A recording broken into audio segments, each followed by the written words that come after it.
নিজের দেশের বোর্ডের তহবিল থেকেই $2 লাখ আর্থিক দুর্নীতি করেছেন। এই অভিযোগে সালমান খানের বিরুদ্ধে শুরু করা হলো তদন্ত। না, বলিউড নায়ক সালমান খানের কথা হচ্ছে না। দুর্নীতির দায়ে অভিযুক্ত সালমান ক্রিকেট কানাডার প্রধান নির্বাহী কর্মকর্তা।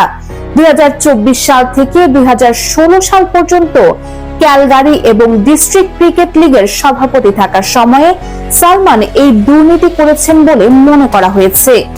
কানাডার ক্যালগারি পুলিশ এক বিবৃতিতে জানিয়েছেন, লিগের $2 লাখ আর্থিক দুর্নীতির পেছনে দুজন ব্যক্তি জড়িত।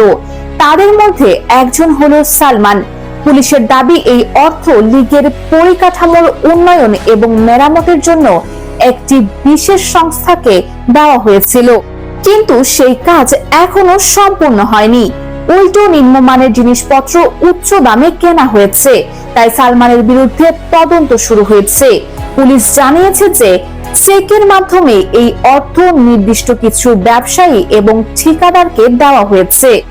এছাড়াও তাদের পরিবারের সদস্যদের অ্যাকাউন্টেও সেই অর্থ পাঠানো হয়েছে। ক্রিকেট কানাডা জানিয়েছে, তারা আলাদা করে সালমানের বিরুদ্ধে তদন্ত শুরু করেছে। আইনি পরামর্শ নেওয়া হচ্ছে।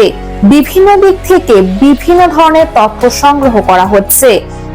তবে সালমান এই দুর্নীতির অভিযোগ পুরোপুরি অস্বীকার করে বলেছেন, আমি পরিষ্কারভাবে বলতে চাই, আমার বিরুদ্ধে তাদের প্রমাণ করার মতো কিছুই নেই।